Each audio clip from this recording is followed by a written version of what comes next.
Je passe la parole immédiatement à notre intervenant suivant. Alors, je crois qu'il y a des questions aussi qui vont trouver des réponses hein, dans les interventions tout au long de cette journée. Je passe la parole à Marc Glaise, qui est adjoint au directeur de l'environnement au sein du pôle santé et environnement de l'IRSN. Il va nous parler des niveaux de tritium dans l'environnement. Marc Glaise est en ligne avec nous et je lui laisse la parole. Il n'a que 20 minutes. Merci Audrey, bonjour à toutes et à tous. Donc je vais vous présenter effectivement les niveaux de tritium qu'on trouve dans l'environnement. Donc j'ai fait un certain nombre de points et de focus sur les différents niveaux qu'on trouve dans les différents compartiments, mais forcément c'est un choix et la présentation ne se veut pas totalement exhaustive. Il y a d'autres documents qui permettent de compléter ma présentation. Donc quelques rappels d'abord sur le tritium qui est le seul isotope radioactif de l'hydrogène. Dont le noyau comporte 2 neutrons et un proton, qui se désintègre en émettant un rayonnement β-, donc un électron, et également un antineutrino pour donner un élément stable, l'hélium-3. Sa période radioactive, donc demi-vie, est de 12,32 ans. Après, quelques éléments de contexte également sur les sources et l'inventaire de tritium dans l'environnement. Pris en 2016. La principale origine du tritium que l'on trouve dans l'environnement, ce sont les retombées des essais nucléaires atmosphériques qui ont eu lieu principalement entre 1945 et 1963, qui ont libéré des quantités très importantes, plusieurs centaines de kilos de tritium dans l'environnement. Ça, c'est la première source de tritium. La deuxième, c'est ce qu'on appelle la production cosmogénique. C'est une production naturelle qui est issue en majorité des réactions nucléaires qui se produisent dans la haute atmosphère entre les atomes d'azote et d'oxygène et le rayonnement cosmique de haute énergie. Donc c'est un équilibre entre cette production permanente et la désintégration radioactive du tritium. On estime l'inventaire à l'ordre de 3,5 kg. La troisième source étant les rejets des installations nucléaires, donc notamment les centrales nucléaires et également les installations de retraitement de combustible. Et il y a également une quatrième source qu'on appelle le tritium technogénique, qui correspond au fait que certaines industries utilisent le tritium dans des applications médicales ou de recherche, ou également dans la production d'objets luminescents dans l'horlogerie. Les quantités de tritium de cette nature restent relativement faibles, néanmoins, elles peuvent donner lieu à des marquages significatifs de l'environnement, on va le voir. Pour finir mon introduction sur le tritium, avant de passer au niveau, les formes chimiques du tritium, donc je ne les ai pas présentées de façon exhaustive, j'ai présenté les deux principales. Le tritium libre, donc le HTO, où un atome d'hydrogène de l'eau est remplacé par un atome de tritium, qui est un tritium très mobile, qui suit le cycle de l'eau, et le tritium organiquement lié, qui intègre le cycle de la matière organique et donc le cycle du carbone, par des mécanismes métaboliques, notamment la photosynthèse, où sous l'action de l'énergie solaire, le tritium organiquement lié se forme à partir du tritium libre présent dans l'air, dans les mécanismes métaboliques de la plante notamment. Le rémanence du tritium que l'on peut observer au sein de la matière organique vivante et détritique dépend des taux de recyclage et de dégradation de cette matière organique et donc de la cinématique d'élimination. Après, dernier point, avant de passer au niveau tritium de l'environnement, je vous présente en dessous un slide sur les relations entre le becquerel par litre d'eau de combustion et le tritium en becquerel par kilo frais. Souvent, les deux unités peuvent être utilisées dans la présentation des résultats. Donc, il faut savoir que la teneur en tritium total est la somme de la teneur en tritium libre et en tritium organiquement lié, et que sur le graphique de droite, on peut observer que pour un becquerel de litre d'eau de séchage, on trouve des niveaux en tritium en becquerel par kilo frais en fonction des différentes matrices denrées, donc légumes, fruits, lait, céréales, poissons, etc., qui sont à peu près du même ordre de grandeur. Donc, pour que vous puissiez vous repérer, on peut considérer, sans faire une grosse erreur, que les activités domestiques en tritium total en becquerel par kilo frais sont proches de celles exprimées en becquerel par litre d'eau de combustion. Voilà pour ces propos introductifs. Alors après, je vous ai préparé des présentations sur les niveaux de tritium dans l'environnement qu'on trouve dans les 4 principaux compartiments.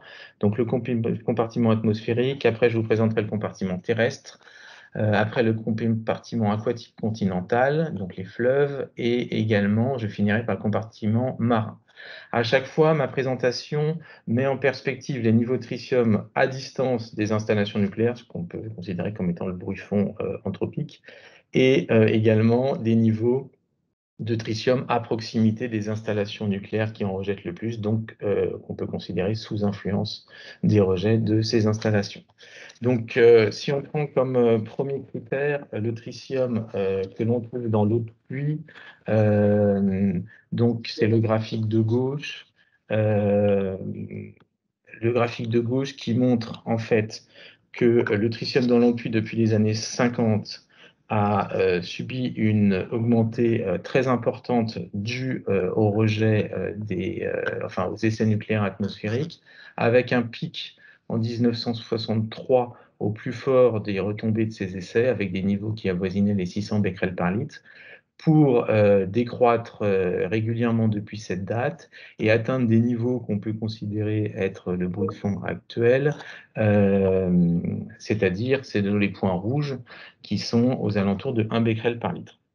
Alors si après, ça c'est pour une temporalité assez large sur 70 ans, si on fait un focus typiquement sur les précipitations, le HTO mesuré dans les précipitations à Thonon-les-Bains, qui est le graphique de droite et la courbe bleue, on voit des oscillations sur la période 2013-2016 entre 0,6 becquerel par litre et 1,5, avec une moyenne donc à peu près à 1. Et on voit, ce qui est intéressant de voir, c'est les effets de saisonnalité, où on voit que le tritium libre dans la vapeur d'eau est plus élevé l'été que l'hiver, qui est caractéristique des radionucléides d'origine cosmique. Alors après, à proximité des installations nucléaires, je vous ai fait préparer une présentation sur les 3 principales installations qui rejettent le plus de tritium, donc les CNPE, continentaux à gauche, Orano-La Hague à droite, au milieu, pardon, et le CEA de Valduc à droite. Donc on voit que alors, sur ces graphiques, les limites de détection sont représentées par des barres verticales bleues, hein, et les valeurs significatives par des points de différentes couleurs. Donc, on voit que si on prend les CNPE, que la moyenne de concentration en HTO sur la période 2018-2020 dans l'eau de pluie est de 4 becquerels par litre. Néanmoins, cette moyenne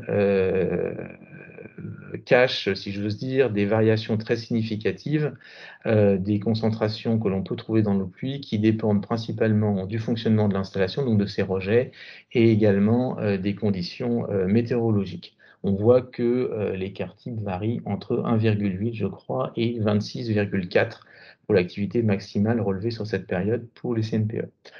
Sur la Hague, c'est la même constatation, c'est-à-dire qu'une moyenne de l'ordre de 6,5 qui masque également des variations qui peuvent être importantes pour les mêmes raisons que celles que je viens de mentionner, avec, pour mémoire, à Aumonville-la-Petite, donc une station qui est très proche des émissaires de rejet de la Hague, des activités volumiques sur la période qui peuvent dépasser les 30 becquerels par litre et qui ont même été supérieures, vous le voyez avec les points, les années antérieures. Concernant lui, le CEA de Valduc, on a des niveaux qui sont plus importants en moyenne, de l'ordre de 24,5 becquerels par litre, avec un maximum sur la période à la station de l'Échalot, qui est de l'ordre de 206 becquerels par litre de mémoire, que la graphique est un peu petite. Alors, si maintenant je passe au graphique suivant, où là je vous présente les niveaux de tritium dans l'air, dans l'atmosphère, à proximité des CNPE. Donc on voit que le seuil de décision de 2,5 becquerels par mètre cube montre qu'énormément de valeurs sont en dessous de cette limite.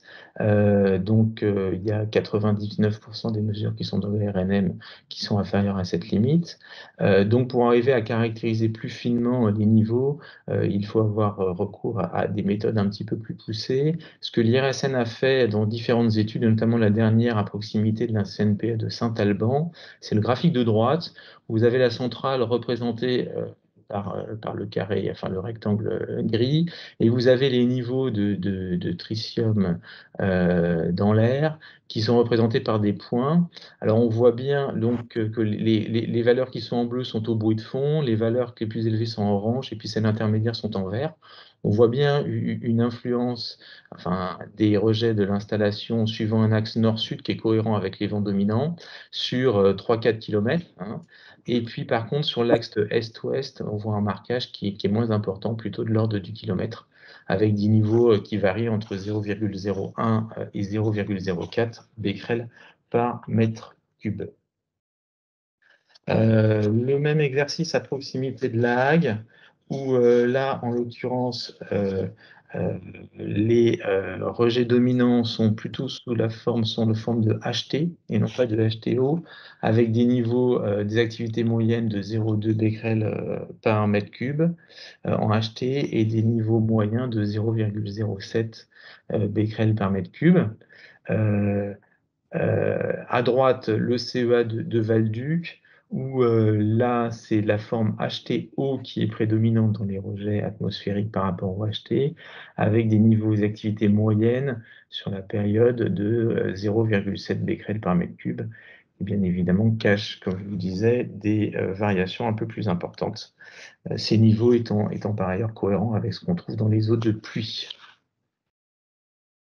Alors, si on quitte maintenant le compartiment atmosphérique pour passer au compartiment terrestre, pour ce qui concerne notamment les denrées hors influence des installations, les activités en tritium total, donc HTO plus TOL qu'on trouve dans les denrées dans le milieu terrestre, sont très proches, quel que soit le type de denrée, de celles que l'on trouve dans l'air.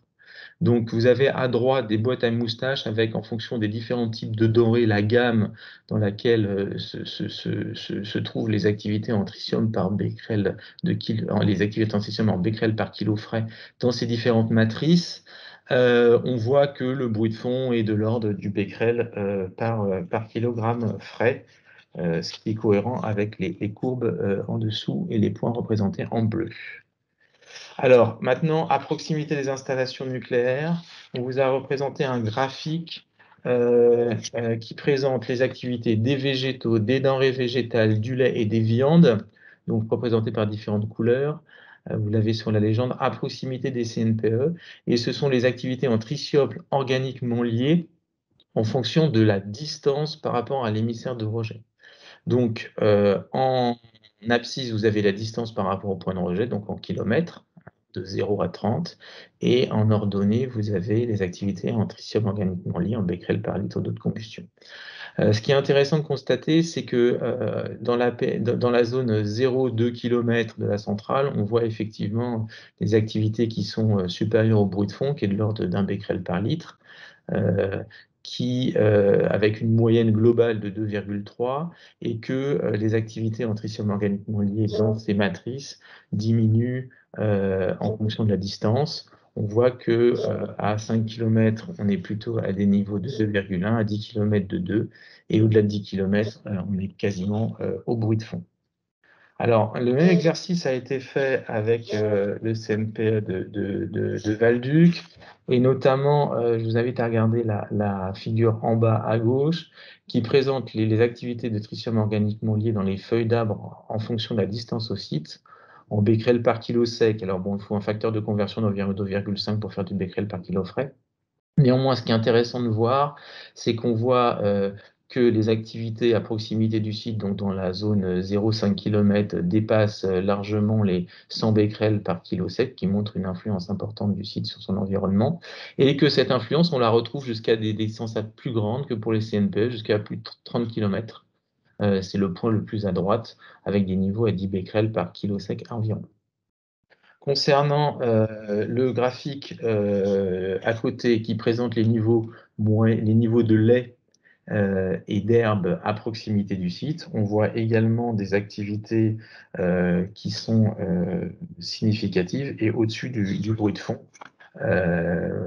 Voilà. Alors après, concernant la Hague, à proximité de l'installation, dans les stations de Ferme de Calais et de Digulville, on vous a présenté la chronique sur une dizaine d'années, les activités en tritium organiquement liées dans les herbages, et on voit des moyennes qui sortent de l'ordre de 3 à 4 becquerels par kilo frais, donc supérieurs au bruit de fond. Alors, nous quittons maintenant le compartiment terrestre pour aller dans le compartiment aquatique continental, donc dans les cours d'eau à distance des installations nucléaires. Sur le graphique de droite, vous est présenté les eaux de pluie à l'élément de comparaison en orange et bleu, et surtout les activités dans les cours d'eau en amont des sites nucléaires, ça c'est les points verts, et dans les autres cours d'eau, c'est les points rouges. Donc on voit que les activités dans les cours d'eau qui ne sont pas soumis aux fluences des installations nucléaires sont inférieures au becquerel par litre. On a estimé une moyenne sur la période en 2015 de l'ordre de 0,7 plus ou moins 0,2. Voilà. Euh, Si on compare ce niveau hors influence au niveau que l'on trouve à proximité des installations nucléaires, je vous ai représenté la fluctuation des moyennes mensuelles des activités en tritium HTO mesurées dans les cours d'eau en aval des CNPE en 2019. Donc vous avez tous les CNPE avec le fleuve indiqué en haut, Loire, Vienne, Meuse, Moselle, Rhin, Seine, Rhône, Gironde et Garonne, et une boîte à moustaches qui représente alors le minimum, le maximum, après les percentiles 10%, 90%, la médiane c'est la barre et la moyenne c'est le point. Donc ça vous montre on voit des écarts qui sont effectivement importants dans ces activités et que les activités qui sont les plus élevées à cette période ont été trouvées surtout en aval de Dampierre, de Chinon, également de Cattenom, de Nogent-sur-Seine et du Blaye. Voilà. Avec des variations qui sont de plusieurs dizaines de becquerels par litre sur ces activités moyennes. Alors, ces activités moyennes masquent effectivement des variations qui peuvent être très rapides. C'est ce que nous avons constaté dans l'étude que nous venons de finir sur le tritium dans la Loire à Saumur, qui s'est déroulée entre novembre 2020 et avril 2021. Vous retrouvez tous les éléments sur la page internet de l'IRSN, dont le lien est dans la planche. Donc, pour rappel, à Saumur, nous sommes en aval de la confluence de la Vienne et de la Loire, et donc l'eau est exposée au rejet de 5 centrales, Belleville, Dampierre, Saint-Laurent-Chinon et Civaux. Et donc, on voit apparaître sur la courbe les points, c'est-à-dire les mesures que nous avons faites de façon quotidienne au niveau du pont Cessart à Saumur, à raison de 7 mesures par jour. Et donc, on voit une variation sur toute la période qui varie entre des niveaux qui sont au seuil de décision et des valeurs de l'ordre de 60 becquerels par litre, pour illustrer la variabilité importante. Maintenant, à proximité d'autres installations que les CNPE, notamment Orano-La Hague, et les cours d'eau qui sont à proximité du site d'Orano, on voit qu'il y a 3 cours d'eau qui présentent des activités en tritium dépassant les 10 becquerels par litre, le ruisseau des Moulinets, la Sainte-Hélène et le Grand-Bel, avec notamment sur la période 2018-2020 des activités importantes dépassant les 250 becquerels par litre dans le Grand Bel. Voilà, donc des activités très significativement supérieures au bruit de fond. On retrouve des activités également supérieures au bruit de fond à proximité du site CEVA de Valduc, notamment dans le grand étang de Valduc, avec des valeurs d'activité moyenne sur la période 2018-2020 qui sont de l'ordre de 150 becquerels par litre. Maintenant, je vous ai présenté les activités en tritium total dans les poissons enfin tout le long du cours du Rhône. Donc, c'est le graphique de gauche qui vous présente les moyennes. Donc, en bleu, c'est les moyennes sur la période 2001-2011 et en rouge, c'est la moyenne sur la période 2012-2019 des activités en tritium dans les poissons en becquerel par kilo frais tout au long du Rhône. Donc, en abscisse, vous avez tout le cours du Rhône avec les différents points de prélèvement et matérialiser les centrales qui alimentent, qui déversent des rejets, notamment contenant du tritium, dans le Rhône. Et également présenter les confluences avec des cours d'eau importants. Donc, on constate que d'abord, il y a une stabilité dans le temps, c'est-à-dire que les mesures qu'on a faites entre 2011 et 2001 et 2011 sont du même ordre de grandeur que celles entre 2012 et 2019. Le deuxième constat, c'est qu'en aval, centrale, on trouve des niveaux plus élevés qu'en amont. Ça s'illustre bien surtout sur la fin, Cruas, Tricastin, Marcoule. Et l'autre phénomène, c'est qu'on observe une diminution des activités lorsqu'il y a des confluences majeures, notamment la Saône et l'Ain à Chavanais. Les niveaux sont plus faibles dû à des phénomènes de dilution. Il vous Sur le reste deux graphique, minutes. sur le graphique de droite, on voit les niveaux de tritium dans les poissons sur 4 CNP choisis pour leurs caractéristiques, et on voit des niveaux qui sont plus élevés, notamment à 4 nômes, et ça s'explique notamment par la faible capacité de la Moselle par rapport aux autres cours d'eau à diluer les rejets. Je suis presque au bout de ma présentation. Donc là, je vous ai présenté une planche pour illustrer, suivant le cours du Rhône, les rémanences des activités en tritium organiquement liées dans les sédiments. Donc, on voit que les niveaux dans les sédiments, notamment en amont du Rhône, donc en amont des installations nucléaires, ce sont les points, les losanges noirs, donnent des niveaux très élevés qui illustrent la rémanence dans les sédiments sur le linéaire rhodanien des résidus du tritium technogénique qui est issu des ateliers horlogers implantés dans les bassins venant du Haut-Rhône. Quand on compare les valeurs dans les sédiments aux valeurs dans l'eau, HTO, qui sont les barres noires, on voit des niveaux nettement beaucoup plus élevés. Et puis, au fur et à mesure du linéaire du Rhône, on voit les niveaux dans l'eau qui augmentent, du rejet des installations, et on retrouve également dans les poissons, et les niveaux dans les sédiments qui baissent également, à l'inverse. Alors, également, dans le milieu aquatique continental, je vous ai présenté les niveaux dans les nappes phréatiques qui sont prélevés sur les sites nucléaires, toujours avec le système des boîtes à moustaches qui présente des maximums et des minimums, avec les installations qui peuvent présenter des niveaux dans les nappes plus élevés. Donc, c'est sur la période 2018-2020, avec des activités qui, pour certaines, dépassent les 100 becquerels par litre. Qui des maximums peuvent être dus à des incidents qui donnent lieu à des suivis particuliers. Je finis avec le compartiment marin.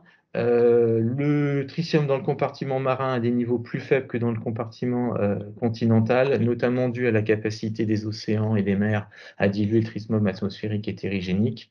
Le niveau dans le milieu marin est de l'ordre de 0,1 à 0,2 becquerels par litre, le niveau de eau de fond. On observe après, sous influence des installations, on le voit à côté de la Hague, des niveaux de l'ordre de 10 becquerels par litre, c'est le slide de gauche. Et le toll dans les produits de la pêche, on voit des niveaux sur la Manche mer du Nord qui sont de l'ordre de quelques becquerels par litre de combustion, donc un petit peu supérieur au bruit de feu que je vous ai présenté tout à l'heure. Et pour terminer, j'espère dans les temps, il y a un certain nombre de sources d'informations que je vous invite à lire si vous souhaitez des informations plus précises sur ces installations. Donc, il y a le livre blanc Tritium, il y a le rapport qu'a publié l'IRSN en 2017, il y a le RNM, il y a bien évidemment le bilan radiologique de l'environnement qui est en cours de préparation, piloté par Philippe Renaud, dont je me suis largement inspiré pour faire cette présentation, qui paraîtra à la fin de l'année. Et également les constats radiologiques régionaux que publie RSN, le prochain à paraître couvrant la région Normandie-Hauts-de-France, il devrait paraître en septembre. Voilà. Je vous remercie. Merci Marc pour ce panorama très complet des niveaux de tritium dans l'environnement. On a un temps d'échange qui est prévu. Je vois qu'il y a déjà une question par Joël Guéry, auquel je donne la parole. Oui, bonjour. Je m'interroge un peu sur la rémanence qui est annoncée de l'activité horlogère sur la partie du Rhône, parce qu'il me semble quand même que cette activité est arrêtée depuis déjà plusieurs dizaines d'années. Donc, compte tenu de la demi-vie du tritium, ça devrait être relativement faible maintenant, sauf si la pollution a été vraiment très forte par le passé. Je voudrais en savoir un peu plus. Bien, merci pour cette question. Je pense que Frédéric Hérol, qui a beaucoup travaillé sur le sujet, pourrait donner quelques informations là-dessus. Oui, bonjour, tout à fait. Nous travaillons depuis un petit moment sur Cette contamination horlogère dans le Rhône, hein, qui est liée à des ateliers d'horlogerie implantés dans le Rhône dès le début du siècle dernier, qui utilisaient initialement du radium, comme partout dans le monde, et suite aux conséquences sanitaires du radium que vous connaissez tous, hein, il a été interdit à l'échelle internationale, à l'échelle globale, pour être remplacé par du tritium. Donc, il s'agit d'horlogerie suisse, hein, également, avec tous les ateliers aussi au niveau de Besançon, hein. Donc, c'est le Doubs qui est essentiellement contaminé par ces matériaux et qui transite par les masses sédimentaires jusqu'à la Méditerranée, hein, via le fleuve. Voilà, donc ce sont des particules, on l'appelle des tritiums technogéniques, parce que donc c'était des peintures triciées qui étaient utilisées pour rendre les cadrans des montres luminescents.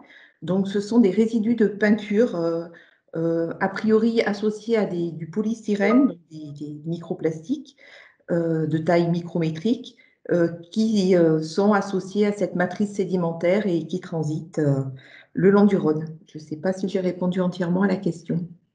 Oui, ça veut dire que ça serait plus la partie en aval de Lyon qui serait concernée et pas la partie du Haut-Rhône où il y a la centrale nucléaire du Bugey, parce que moi, sur la partie française, je ne connais pas d'activité horlogère dans cette zone par le passé.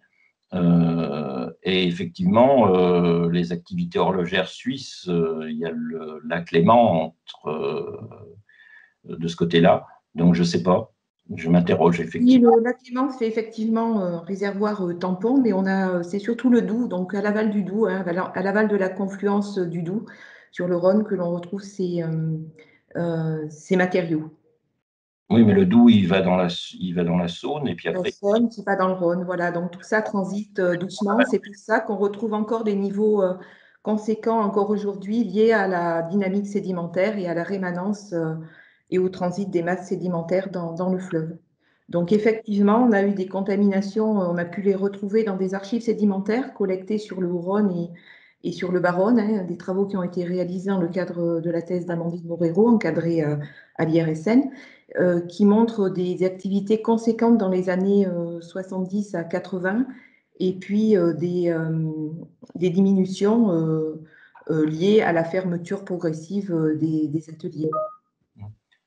Parce que je pense qu'il y a quand même une pollution liée au centre nucléaire, comme la centrale nucléaire du Bugey, qui avait des arrêtés qui dataient de 1978 avec des autorisations énormes de rejet qui n'ont été révisées qu'en 2014. Donc, il y a quand même, je pense aussi, du tritium venant d'installations nucléaires qui se retrouvent dans les sédiments. Alors, les rejets des installations nucléaires ne peuvent pas se retrouver dans les sédiments pour la simple et bonne raison que la seule façon au tritium de se retrouver dans des sédiments, c'est d'être associé à la matière organique. Et le tritium rejeté par les centrales nucléaires se lie à la matière organique, mais la matière organique fraîche, qui est très rapidement dégradée dans les cours d'eau. Donc, on ne retrouve pas trace de ce tritium rejeté par les centrales dans les matrices sédimentaires. On retrouve uniquement ces particules donc très réfractaires, non dégradables, hein, c'est des microparticules de polystyrène et c'est bien celles-ci qu'on retrouve. On a un certain nombre de publications sur ces travaux, si ça peut vous intéresser. On les retrouve aussi, je pense, sur le site de l'IRSN. Merci Frédéric pour ces réponses très précises. Y a-t-il d'autres questions sur l'exposé de Marc Glaise? Je n'en vois pas. Alors, si je regarde le fil, il y a du chat. Les poissons n'absorbent-ils que du tritium, pas d'autres nucléides? Je dois pouvoir confirmer que les poissons, ils absorbent d'autres radionucléides, c'est évident. Et puis, Monsieur Boutin, il est intéressant d'avoir le point 0 à 0,2 becquerel par litre dans les fleuves indemnes d'INB. Ça donne bien une mesure à l'effet des activités nucléaires. Là, je crois, effectivement, c'est le niveau de base hors influence des installations nucléaires. Je le confirme aussi. D'autres questions? Monsieur Guéry, vous voulez reposer une question? Oui, j'ai une autre question parce qu'on a une particularité avec le site nucléaire du Bugey, c'est que même pas 2 kilomètres en aval, il y a une énorme station de pompage qui a été installée et qui arrose toutes les cultures de maïs, de blé, etc., de la plaine de l'Ain, avec une eau qui est pompée exactement dans la plaine chaude de la centrale, c'est-à-dire où il y a tous les effluents chimiques et les effluents radioactifs. Alors, est-ce qu'on a un suivi particulier, ce qui avait été demandé? Je ne sais pas si ça a eu lieu effectivement. Sur les cultures, là. Je ne sais pas qui côté IRSN peut répondre à cette question. Marc, tu as sans doute pas la réponse. Est-ce que Philippe Renaud a la réponse à cette question? Oui, bonjour. Il n'y a pas eu de suivi particulier, mais nous effectuons un suivi autour du budget. Et effectivement, il arrive que des échantillons de mémoire, notamment de maïs, sortent du bruit de fond et on pense que ceci est le résultat de l'irrigation. Et donc, on a épisodiquement quelques résultats comme ça d'échantillons de plantes cultivées dont on pense que l'activité plus élevée que ce qu'on pensait trouver résulte de l'irrigation. Merci Philippe pour ta réponse. Une autre question par Monsieur Hanekar. Oui, bonjour. Donc, j'ai noté qu'il y a beaucoup de tôles dans les sédiments des fleuves.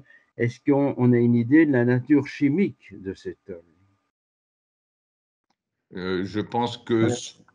Enfin, s'il y a moyen ou si c'est très compliqué, je ne sais pas. Est-ce qu'il n'y a pas des dominantes? Voilà.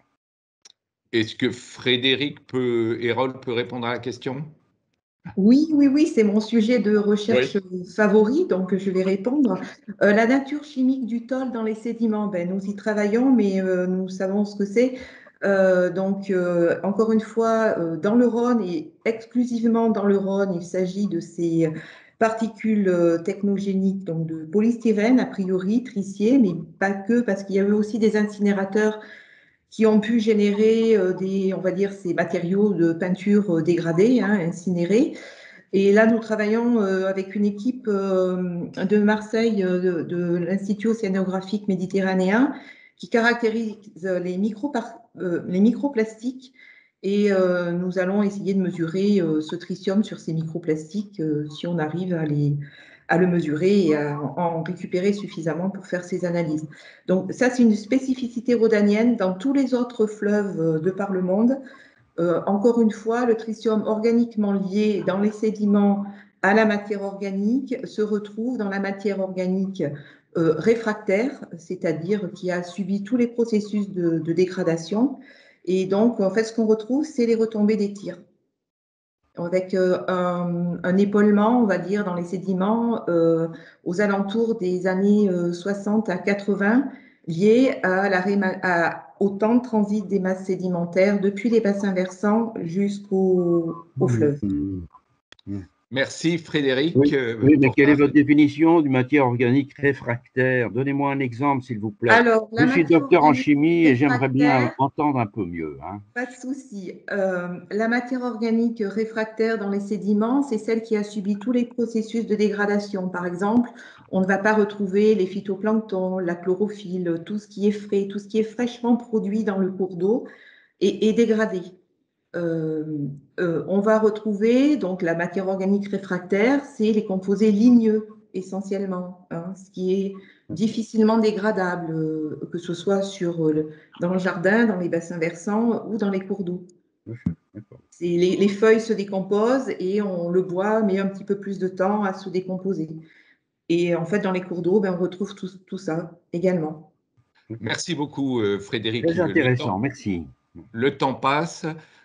Juste une toute dernière question qui est dans le chat. La CRIRAD a déclaré que la contamination au tritium au sud de Saint-Alban n'était pas négligeable, notamment dans les cerises. Bon, il se trouve que l'IRSN, à l'heure actuelle, travaille pas mal autour de Saint-Alban. Est-ce que soit Lionel Saez, s'il est là, soit Philippe Renaud peuvent donner un éclairage sur cette question? Oui, alors comme ça a été dit par Marc Glaise, on a fait une étude autour de Saint-Alban où on voit l'influence des rejets trissiers de ce site sur quelques kilomètres au sud notamment, quelques kilomètres au nord, beaucoup moins à l'est et à l'ouest. Ce sont des niveaux qui sont extrêmement faibles, hein. Il arrive rarement qu'on soit à plus de 2 fois, voire 3 fois le bruit de fond, et l'impact dosimétrique de ce marquage est négligeable au regard, par exemple, de l'impact dosimétrique de carbone 14, hein, qui va être beaucoup plus important. Hein. Je rappelle, pour une centrale électronucléaire, les principaux impacts sont l'impact du carbone 14 dans les denrées liées au rejet atmosphérique de ce radionuclide. Il y a ensuite l'impact du carbone 14 si on consomme des poissons des fleuves. Et troisièmement, il y a l'impact du tritium si on est amené à consommer de l'eau du fleuve. En aucun cas, le marquage lié au tritium dans les denrées agricoles n'est une voie d'atteinte prépondérante. Donc, pas de souci avec le tritium dans les cerises de Saint-Alban. Merci Philippe Renaud pour ces éléments.